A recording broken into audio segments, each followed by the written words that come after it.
The rest of the presentation I'm going to do tonight has to do with Bluebeam Cloud Services. If you're unaware of it, there are actually up to six cloud services from Bluebeam over the years. Two of them are live and active, but they're not released. Betas may not be open for additional people because these have been going on for a little while. But there's a Atlas beta and a Bluebeam Project Rover beta that are going on. Then there's Studio Enterprise, Studio Prime, and then Drawings. Studio Enterprise was an offering from Bluebeam to where you could purchase the Studio software and bring it to your own servers behind the firewall, and you could have your own private Studio Cloud, but they've discontinued offering that as a sellable product. So it's reached its end of life, the same way like the Bluebeam review for the Mac did. That's no longer there. So that leaves us with three cloud-based technologies: Studio, Studio Prime, and Drawings. So I'm going to talk about just those three with this PowerPoint, and then I'll jump into them live. Bluebeam Studio, what it is a free cloud-based service where you can upload files and, most importantly, do things to them. Well, what can you do? If I upload PDF files to a Studio session, we collectively can go in there and simultaneously mark them up and collaborate and all that, and that's great. If I create a Studio project, it's not limited to PDF files. I could upload a Revit model to a Studio project and allow specific people to join that project, grab that Revit model, check it out, change it, modify it, check it back in, and I'm in essence using the free Studio project as a cloud-based document management system. That's what it's for. But what's exciting about it, that I subscribe to Dropbox. I've got friends who use OneDrive, Google Drive, Box, whatever it is. But we're paying for the right to use those things. This is free, and it comes with Bluebeam. There are no file size limits. There are no file quantity limits, and there's absolutely no charge to put these files up into the cloud and work with project participants. Now, you may still run into issues where, your company says, we use this for document management. That's outside of the realm. Don't even think about using Studio projects. I get it. That happens. Also new in Review 20, and it's not really a big deal here in the US, but it's a big deal in Australia, is when you go into Bluebeam in the past and you went into the Studio Cloud, and if you ever went in and looked at your list of servers that were there, you had a US server and a UK server, but there was no Australia server there. That's a massive deal for the guys out in Australia to be able to have a localized Bluebeam Studio Cloud. Again, not a massive deal for the US, but if you are working with project participants, overseas, that's a really big deal. And so it just shows you how busy they've been at Bluebeam getting 20 out and all the stuff they put into it. So what's the difference between Bluebeam Studio and Bluebeam Studio Prime? Well, first of all, Prime is not free. It's a software as a service subscription. You have to pay to use it. But what it is it's Studio enhanced for the fee you're paying with enhanced user management. It's got reporting tools that the normal free system doesn't have.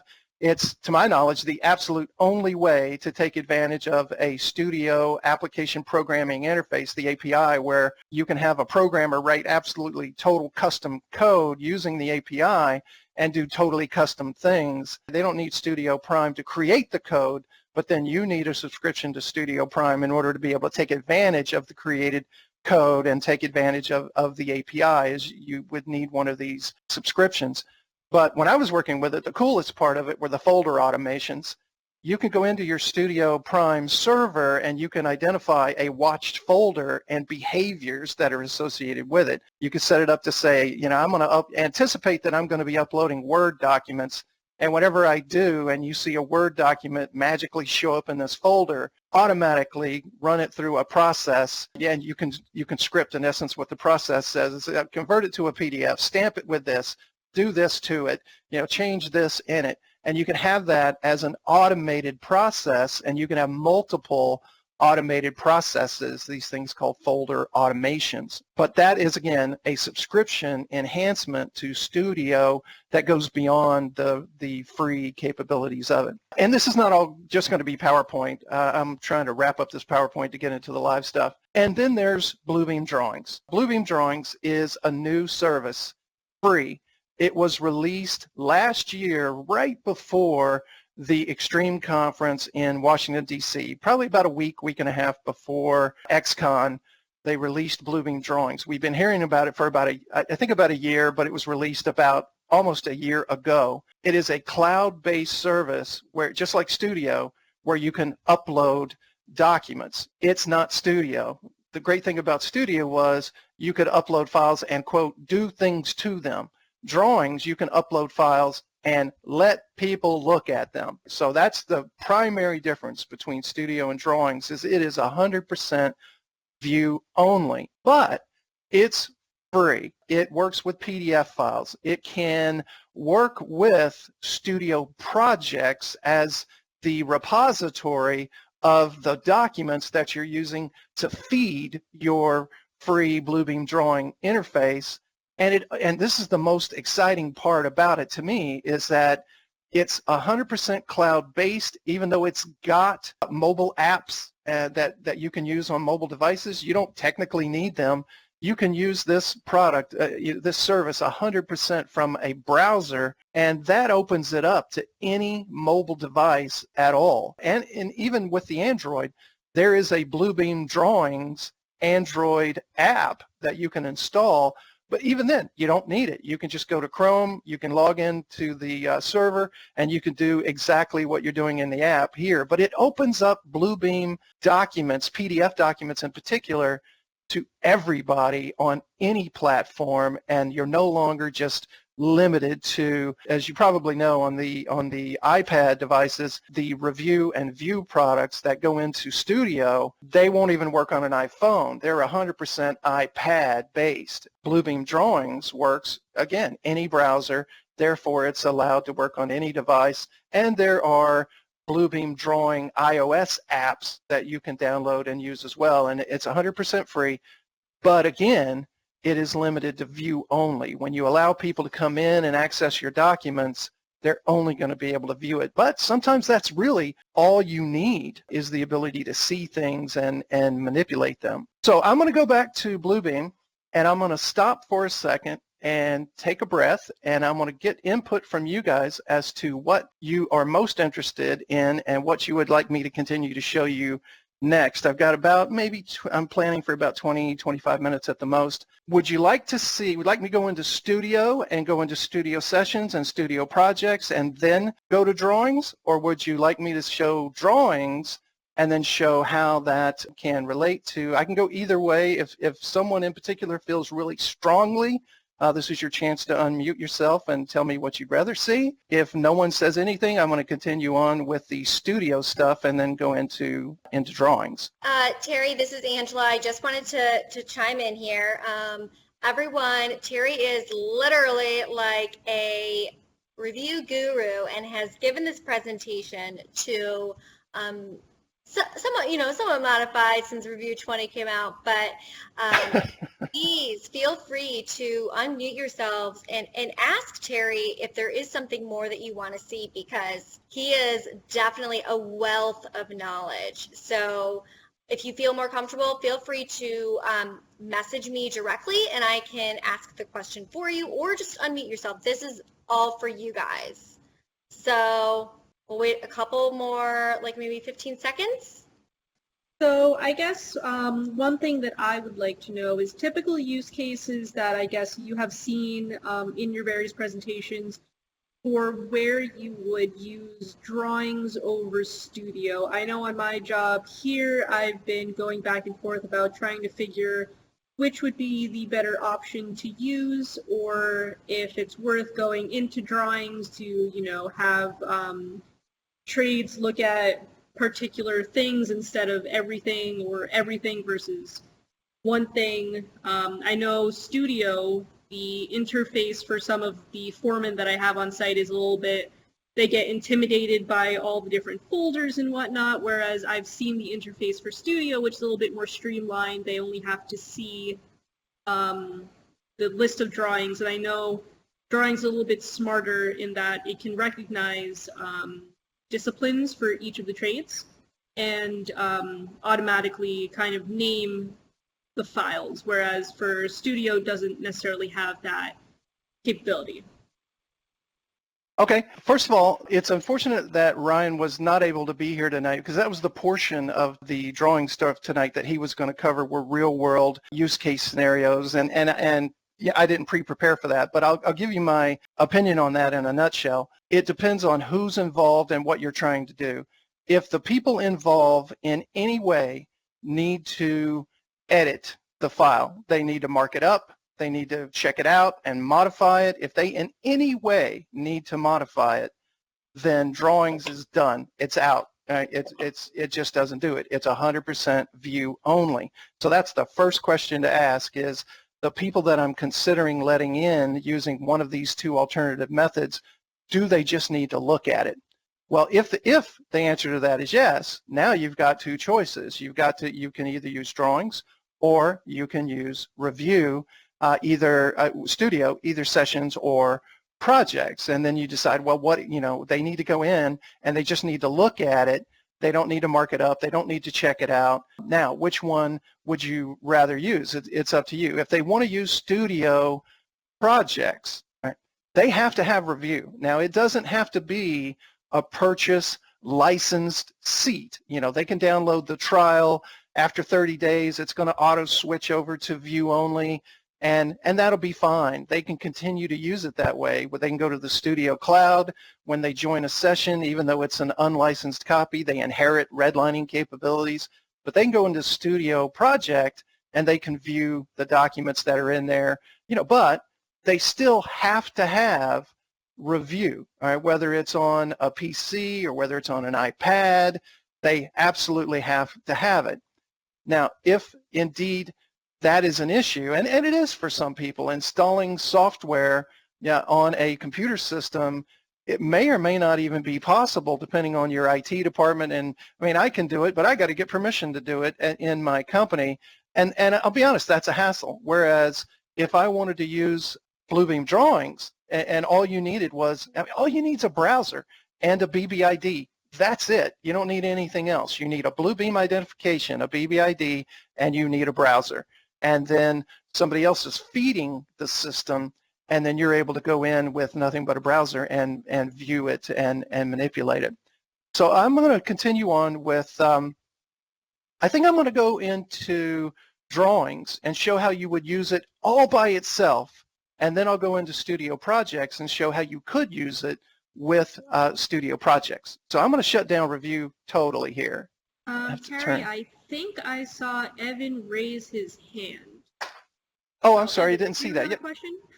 Oh, no worries. Yeah, I had a question if you have time, kind of informed by a real problem I actually encountered with a studio project recently, and talking about working on collaborative files. When it came to renaming files, I actually, my question's about, basically the scenario was someone was renaming all of the files in a studio project and deleted the file extension. And that actually disrupted the file. So I was wondering, is there any way to prevent people from changing the file extension? I know it sounds like a very maybe a very small detail, but I guess I realized versus working on a file in the File Explorer, when you're working with it on a studio project, you actually have the ability to edit the file extension, from PDF, to Excel. You could change it, and that could actually disrupt the connection to the file. Have you guys ever encountered that? That is a great question. I have never even thought of trying that, but I'm going to go give it a shot. I'm going to go into a studio project here that has all kinds of different files, not just PDFs, but it's got MicroStation drawings and AutoCAD files and, just a ton of stuff. So here is a Word document, and it never once occurred to me that somebody might come in here and actually do a rename and include changing the, you can see how the initial expectation is that you leave the extension alone, but I'm going to say modified dot, I'm going to call it an XLS. So yes, confirming you can do that. It says if you change it, it may become unusable. All right, so at least it gave you a warning. And I'm going to say, yeah, I know what I'm doing. Let's do it. All right, well, now it thinks it's an Excel spreadsheet, but it's not. So yes, you can do that. Even though it would have never occurred to me to try, you can. Now, your second question, or first question really is, can you prevent that? I don't know. Let's go look in the settings, and I'm going to go look at the permissions. You've got two different things here when you choose a individual, or you choose a group of people, or everybody. You've got permissions, and then you've got folder permissions in here. Now this project only has one folder. Well, it's got one called XREFs underneath it, but most of it's right here at the project root. Right. So here I'm able to modify the extension because I have more than read capability. I have read and write capability, and that gives me permission to rename the file. I don't need delete, but I do have that. Now you see there's no additional level of granularity that says, let them read and write and edit it, but lock that thing down. So if I was consulting with you and you said, is there a way to stop that, I would have to conclude that there's not. I would then write it up as a question and send it to some support at bluebeam.com and ask them to confirm my hypothesis and see if indeed, oh, well, you don't know how to do it, but this is how you do it. They're really great about getting back to you right away with a, well, that's a good question. You can't do it now, but please write it up as a change request so that our development team can consider adding it. But that's what I would do. That's the process that I would go through. But to answer your question directly, I'm shocked that that is something that you can do. And to me, it doesn't look like there's any way to prevent that specifically from happening. No, I appreciate you, Terry. I appreciate you digging into that. It was just a real scenario that I never had anticipated people would start editing the file extensions by mistake, but it caused a lot of rework later on. So, I can imagine. Yeah, especially if you're working with, like this project right here. This is a studio dashboard that I created on my local desktop and then uploaded. And if I go into my dashboard and I click on that thing, and I've got this dashboard open, and I'm expecting that file to be named that thing and be located in that folder, and you start changing everything around, not only are you having those other impacts, now I'm going to just do an undo checkout. Now you're impacting the dashboard or the functionality and capability of the dashboard as a result of some of the shenanigans that have happened with naming the files different extensions. So yeah, that's a serious issue that I'll be honest, I didn't know that existed. It never even occurred to me to try to do something like that. So great question, and by all means, this meeting is for you. It's not my agenda. I was asked to cover certain things. I'm happy to do that, but really, if you have questions, I have no problem stopping and saying, I don't know, what if? Let's go take a look at it. So I'm going to close this down, and I'm going to go open nothing but a browser because we're going to talk about drawings real quick. There's a website for drawings, all right? It's called drawings.bluebeam.com. That's all it is. You don't need all this login stuff, just drawings.bluebeam.com. And that takes you to the login. It logged me in automatically because I've been here 100 times and it knows who I am. But I'm going to go to that same login, and I'm going to hit login or create an account because I wanted you to see this. I mentioned that you have to have a Bluebeam ID, all right? That is your BBID right there. It's the email and password combination that you created when you started using Studio or decided to start using cloud-based stuff with Bluebeam. And the way you go about doing it in Review is the same way. If I sign out of Review, the first time I go into Bluebeam Studio, I can't go in. I have to go create an account. Well, this is the interface for doing that for Review if you're going to be working with Studio. But you don't need to use Review to get a BBID. Here I'm using nothing but a browser, and I'm going to Bluebeam, drawings.bluebeam.com, and it's got the exact same create an account interface. So if I don't have one, I can create one even though I've never even touched Bluebeam Review. I just need to give it the answers that it requires: first name, last name, a display name. It has to be a valid email. I'll be honest, when I first started working with Bluebeam, they didn't validate your email and they didn't check your password. I had probably 20 emails in there that had a password of 1234, nothing at all, or just really simple stuff. It's not like that anymore. You fill out your email, you give it a valid password that matches the required specifications, you're going to get an email that says, authorize that you intended to do this, and then it will create an account and it'll let you. Same process that it has for Studio, it's got for Drawings. In fact, it's the same BBID. It's just an alternative way of creating one. So if I use my normal Studio everyday login and I just say, let me in, I'm in. And it immediately gives me access to my Studio projects because I'm the only one that can see this. Anybody else that I have granted permission to come in and look at my stuff, they can't see all the stuff that I can see. They can only see the projects and documents that I've chosen to publish and share with them. Because Bluebeam Drawings, it's a fascinating way of working, and I'll be honest, it's very similar to PlanGrid. When I first started working with PlanGrid, the way PlanGrid worked is I would take a 4-page PDF file and I would upload it to PlanGrid, and what it would do is it would separate it into 4 separate sheets. Instead of one 4-page PDF, I got 4 sheets. This does the exact same thing.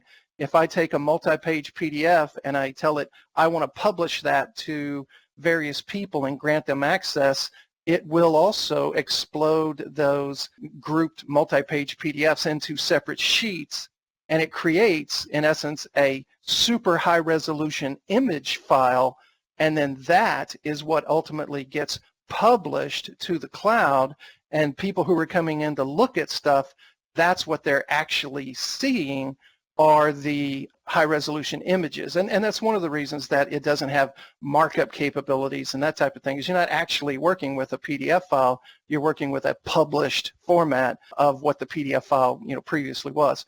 But the way it works is you can use your Bluebeam Studio projects as a document repository if you wish. You don't have to. There's a button right here that says, I want to create a new project from scratch that Studio knows nothing about, not yet. And I'm going to say create a name. Now this one I'm going to put in here New York City BUG, and this is a, I'll just say project. So it's New York City BUG project, and I'm going to create it, and it's got nothing in it. It's brand new. It's just sitting there. But notice a couple of things. It is assigned a 9-digit number, exactly as if it was on the Studio server creating a session or a project. It's assigned that 9-digit number. In fact, even though you don't, in my example here, you're just using a browser, you don't even have Review. You don't even have access to the Studio server.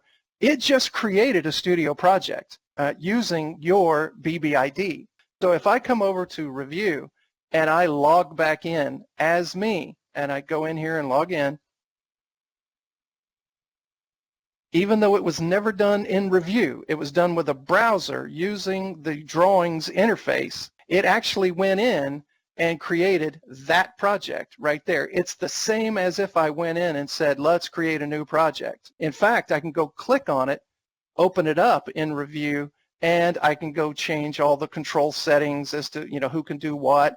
So they handshake instantly, whether you intend them to or not, whether you ever buy Review or get an unlicensed copy of it and start using the cloud-based portions of it that are for free. When you're using Drawings, you're using Studio projects. because it's automatically creating that in there. Now, if I go into that project, up in the cloud under Studio, there's nothing up there. All right. Now, there might be already in that project in the Studio Cloud, there might already be 100 drawings, but I haven't gone to the Studio project and said, yeah, let me grab that thing and I'm going to publish that and I'm going to do the things that we do in drawings to make that happen. So I have to say from here, if I want to feed this with some viewable documents, I need to add drawings. That's the first thing I have to do. And then I've got choices. Do you want to add drawings from your project, or do you want to add drawings from your computer? Well, if I don't have Review, if I haven't really worked with Review on a regular basis, and even though it created a Studio project, I really have nothing to pull from, typically here I would just say, yeah, let's go to my computer. Now I can go into whatever I want and push these up, as long as they're PDF files, because that's the only thing that Drawings supports is a PDF file that's going to get exploded and going to get converted to a high resolution image. So let me go grab a couple of files here. I'm going to grab this, let's see, that one and this one here. I'm going to grab just those two files, right? And I'm going to hit open. So now what it has is it has a file here called A1.2.1 and E1.2.1 that were both uploaded. Right now it's just waiting for them to be uploaded. They haven't uploaded yet. I've just created a listing for them in my project because I have to actually hit upload to upload them. But before I do, I always come over here under the settings for my project, and I make sure that the disciplines that it's going to anticipate are the disciplines that I want to use. The default here is to use the American Institute of Architects, the AIA standards for your discipline naming. So my A1.2.1 should work just fine. But I work with a lot of highway departments that get really frustrated when they upload their drawings that have a totally different naming convention, and all of a sudden they start seeing categories that say, oh, that's an HVAC drawing. No, it's not. that is a right-of-way drawing. So the thing here is that in these disciplines, if you want to use what's there, great. Saves you time, get started. If you don't, you need to edit your disciplines and change the template so that when you start processing and publishing documents, somebody mentioned that Drawings has a capability that Studio doesn't have, and it's like the standard Bluebeam review extreme thing where you do batch slip sheeting, where you can take a revision to an existing document and you can overlay it with changes and it stacks them. Drawings does that, and it does it well, and it does it in the cloud, and it does it really quickly. So I'm going to do that again. I'm going to grab that file there because I never really pulled the trigger on it. I'll grab those two.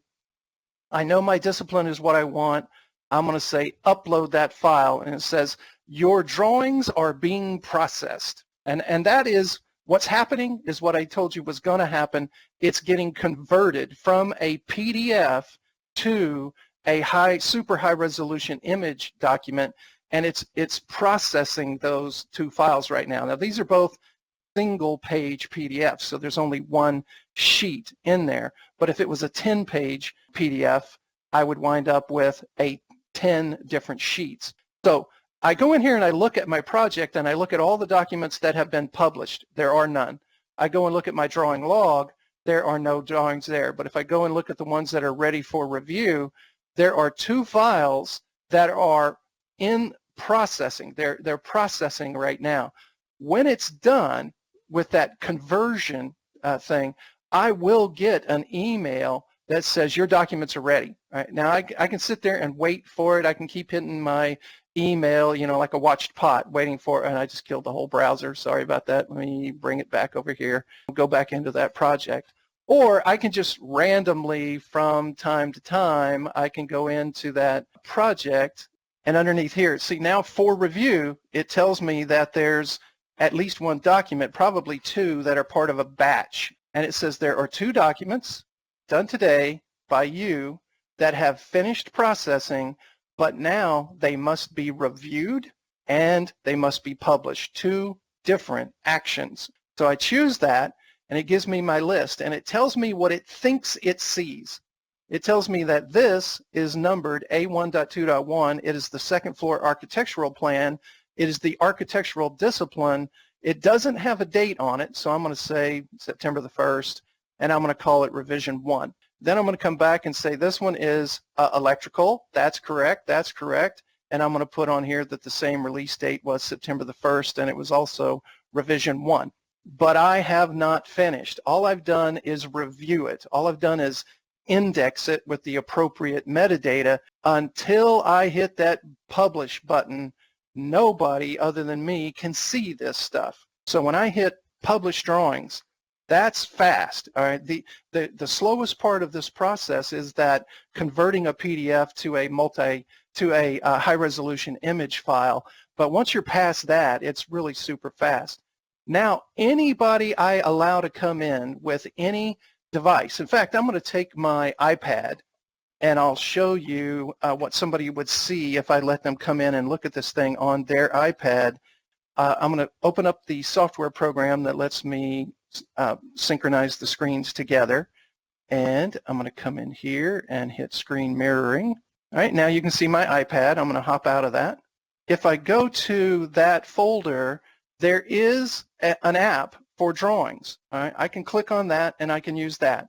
I don't have to. I could open Chrome and I could go to that same browser and I could say, you know, drawings.bluebeam.com. I could log in and I could just use the browser, 100%. It would work great. Just so that you can see the app, I'm going to use the app. And I've got the exact same app on my Samsung telephone, and it's just as fast, just as clear.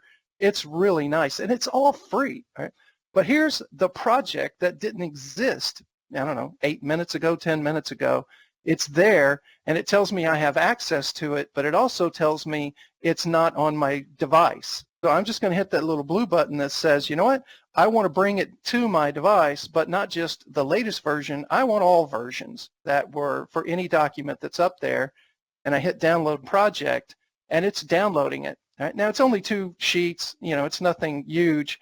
So it ended immediately. And now I can see 2 drawings that are available to me, and I'm going to go click on that, and there they are. All I have to do now is go over there and click on the one I want, and now I'm able to, I mean, look how fast that is, and look how clear and crisp that is, and that's on an iPad. It looks just as good on my Samsung telephone.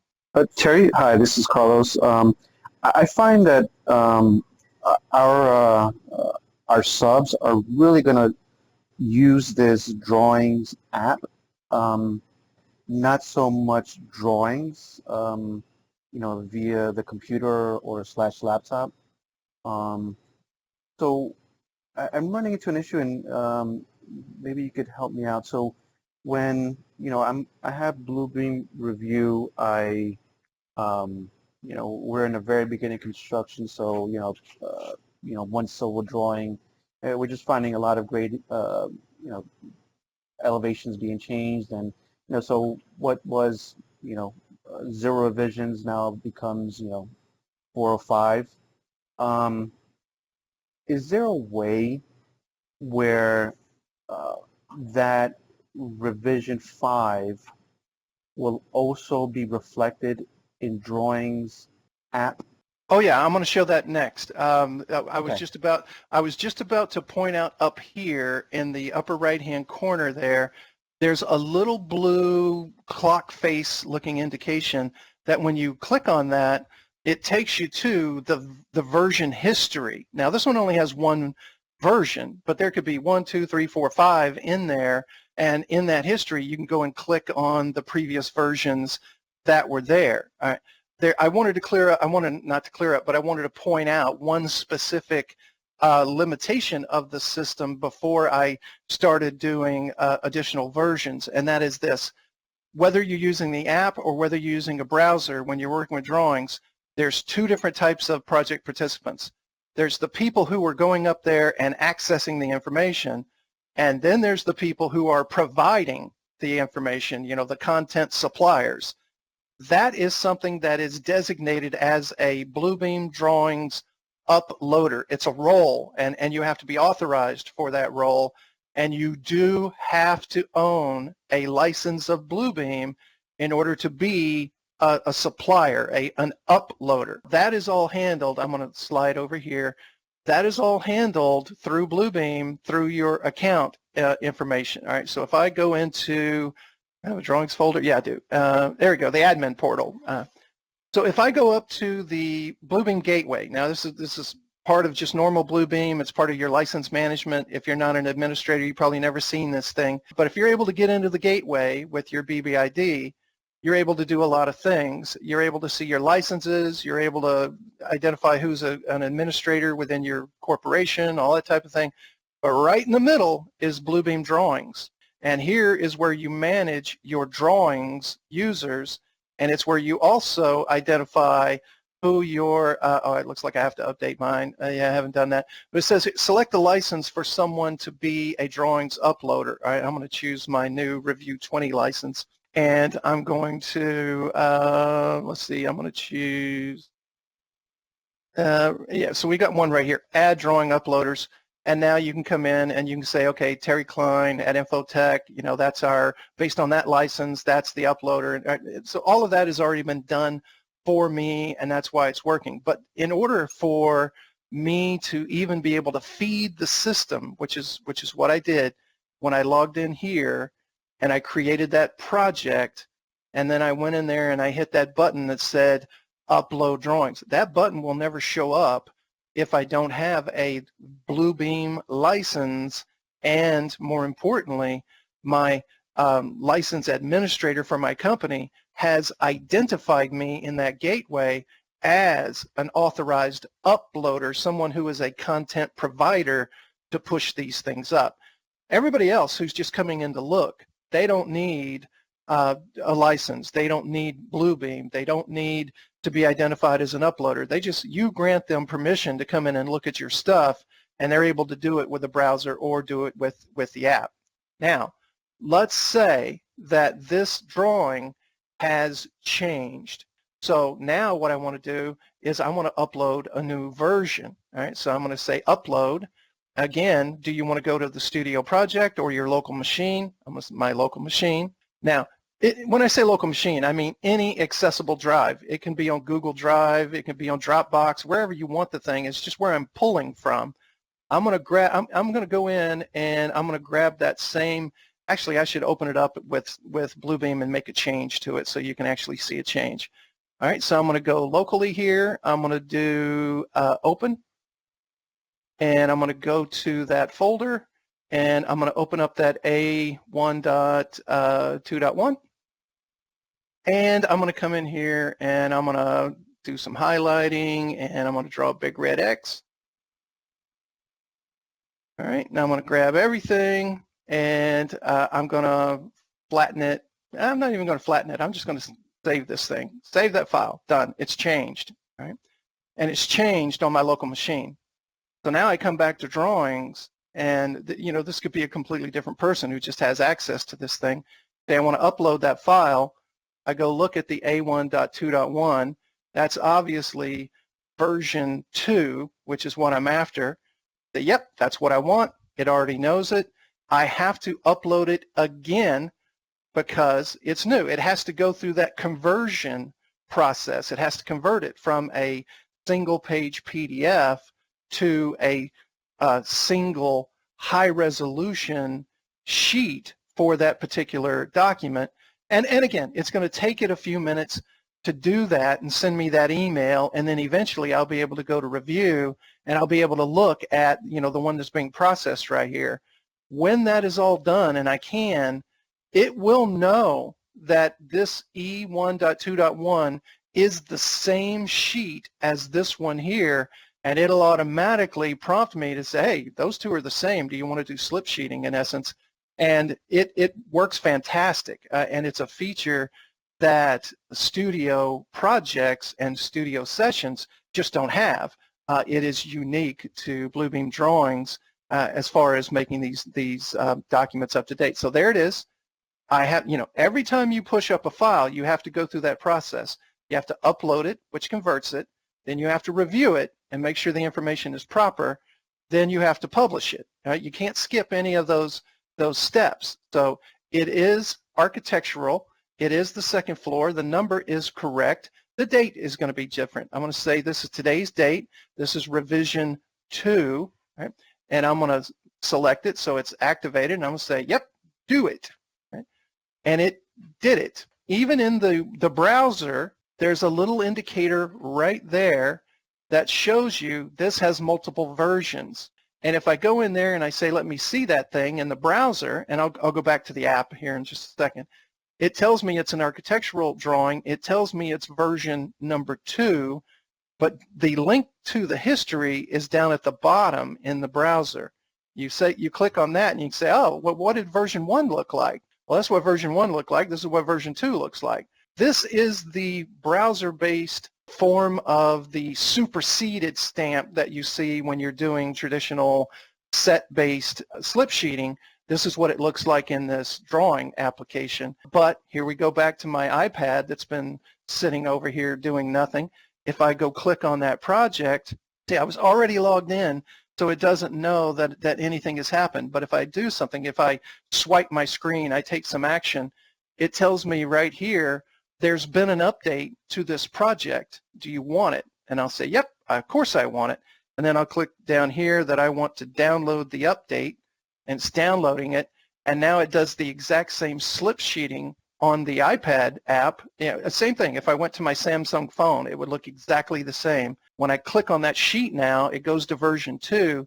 And if I go to the top up there and click on that little blue icon, I've got the same capability of going back to the previous version or the one before that or the one before that, and then telling it eventually show me the most up-to-date, and then having the most up-to-date. And it's free, and it doesn't, the people you're letting come in and look, they don't need to own a single license. They just need a browser and a BBID. That's it. And they're able, and that is taking pressure off of people who are intimidated by, oh, I got to install software, I got to pay for stuff, even if it's $10, I got to go, it's just a hassle. And this, like I say, opens it up to any device on any operating system.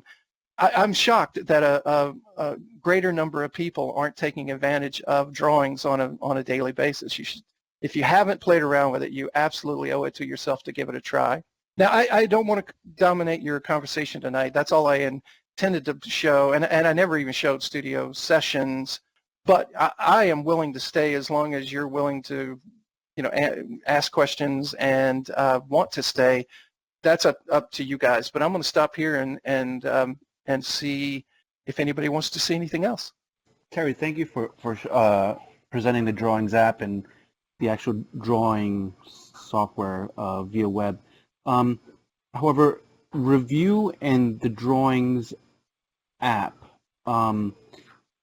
does that also talk to each other, or do you have to first talk to Review the Drawings website, and then you convert the Drawings website to the app? I'm not sure if I'm explaining it correctly, but no, the two systems are, the way I think of it is they're totally different systems with a common database.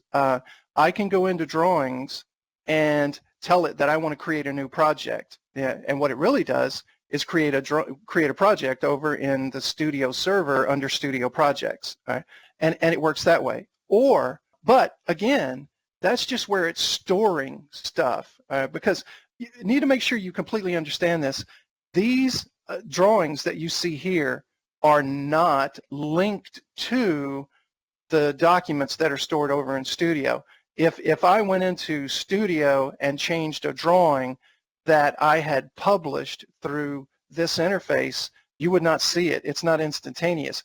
That's why you have to upload documents. You have to review and publish documents, even if they came from one of your Studio projects. So the demo I just did, I went into Drawings and created a project. What if we did it totally the other way around, where you go into Review first? You can do it that way too. If I go into Review and I create a totally brand new project that never existed before, and I put stuff in it, I can then access that and make it available for view through the Drawings interface. Right? So if I went into Studio and I logged in, which it's going to do it automatically for me, earlier tonight, I went in there and said I want a New York City Bug project, and I did that one from drawings. And what it did is it created this project, but you notice, I mean, there's no files in there. It never put anything in there. It just created the project. So there's really no interactivity between these two. But before that, I created one called New York City Bug, and I never put any files in that one either. So I'm going to upload some stuff there. I'm going to say add. I'll go to that local folder, right? This one right here, and I'll grab these. Let's say I'll grab those 3 files and upload those 3 files. Hit OK.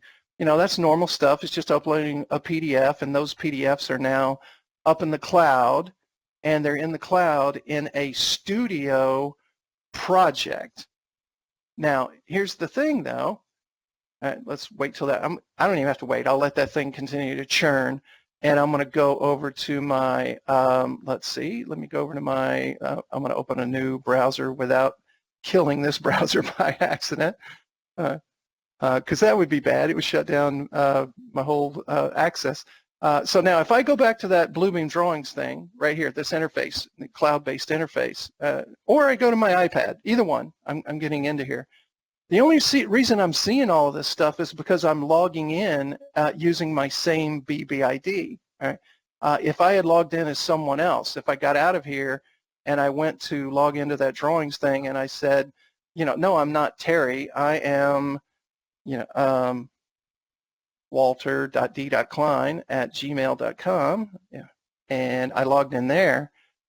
See, now I've got a completely different list of available projects, and all of the ones that I just had access to, I don't have access to anymore. So the common link, the commonality between drawings and Studio is just your BBID and a automatic link between Studio projects and Bluebeam drawings if you want to pull from it. Right? So I'm going to log back out, log back in as who I normally am, right here, as Terry.Klein instead of my real name. All right, let's go to there, log in. All right, I created that project called New York City Bug Project Demo, and I just uploaded 2 files to it. But in the drawings interface, I haven't published anything. I haven't accessed anything. Before, I was going to my local computer. Now I can say, you know what, I got stuff in the cloud. Let's go use stuff in the cloud. And it will, if you choose to do that, it reminds you right up front, this is not a link. This is not a permanent, bi-directional, you know, something happens here, it happens. This is not what this is. This is taking a copy of your PDFs that are in the cloud under Studio, and it's converting them to another format and publishing them so that other people can use them. It's trying to communicate to you with this message. That's what's going to happen here. When I come in here and say, you know what, I want that one and that one and that one, but maybe not that one, and I hit next, I still have to hit that add files. They still have to be converted. They still have to be reviewed. They still have to be published. The only thing that's changed is instead of pulling from my local machine or a network drive, I'm pulling from the Studio project repository where I stuck those files up there. So, I mean, they don't have to work together at all, but the features are there if you choose to leverage that. I'm not 100% sure if I answered your question directly. I hope I did. I think no, you did. So you can, just like you just did now, you took those files from review, you synced them together to drawings, and then once you publish them, that should sync directly to the drawings app. And am I saying that correct? Kind of. Here's what I've done. Here's what I've done so far. I went into drawings. All right. I'll do it again because I haven't actually hit the button yet. I logged into drawings. I went to my Studio project, which was right here, and I told it I want to access some of my Studio Project files. These are on the server in Studio Project as actual PDF files. And I'm telling it, you know what, I want a copy of that, and I want a copy of that. And when I hit next, I still haven't done it yet until I hit add. That's when they get converted. All right, that it is in the process right now of going to the Studio Cloud, going to that project, grabbing those PDF files, making copies of them, and converting them to those super high resolution image files. The same thing, same exact thing it did when I grabbed stuff from my hard drive. It's going to go through the same process, but it's not linked to the Studio project. It's not linked to those PDF files. It made a copy of them for these specific view-only purposes. Right? So that's a critical part of the logic associated with how the system works. Is it doesn't link. It makes copies, converts, and then makes available the converted documents. Yeah. And still, right now, they're still not available until it's finished processing and I hit that publish button. Yeah. No, you answered my question. Okay, great. Thank you. Appreciate it. No problem. Anybody have any additional questions? Did somebody join tonight specifically hoping to see studio sessions, and I haven't even touched upon it? I'd be happy to, cover that if you've got time, or answer any questions you've got about sessions. If nobody does, I've got two final slides that are relevant to the studio sessions and projects that I'll pop up on the screen that hopefully you'll find of value. These are the rules regarding sessions versus projects. Studio sessions, in essence, think of it as a virtual conference room in the cloud. It is limited to PDF files only. You cannot put anything but a PDF file in a studio session because it's all about collaboration. It's all about working together to mark this thing up and make decisions together. You can open it to anyone, but you can only have, or you can have it limited to invited guests. You can have it automatically have a ticking time bomb that says, Friday the 11th at 5 p.m., we're going to kick everybody out and this session is going to shut itself down. It doesn't implode, it doesn't go away, but it just locks everybody out. There's lots of things you can do in a studio session, but you can only have up to 500 people at one time in a studio session. It only takes PDF files, and you've got a limit of 5,000 PDF files per session, and each one of those can be up to a gigabyte in size. But it works with both 2D and 3D PDFs, even with collaboration. You can do 3D markups in the cloud using Studio Sessions. If you've never done that, it's super cool and a powerful feature, and it's just built into Studio Sessions. Anybody using a copy of Review, whether they purchased it or not, whether it's timed out of that 30-day trial and it's gone into view mode, it is still valuable if you go into a studio session because it inherits markup capabilities while it's connected to the studio session. And last slide, that is totally different than studio projects. Studio project rules are, it's a filing cabinet in the cloud with a workflow engine for checkout, check-in, that kind of thing. You can have any file format you type you want. There's no limit to how many files. There's no limit to file sizes. There's no limit to participants. The only difference here is that you can't work together simultaneously on the same file. That's what Sessions does. But here you can take turns checking out, modifying, checking back in, and you have the added value when you do that of having a revision history of exactly who did what when to the files that you're allowing people to check out and check in. And again, if you have Review and it's not a licensed copy, you can still participate in a session or a project and perform the activities to which you've been granted those permissions.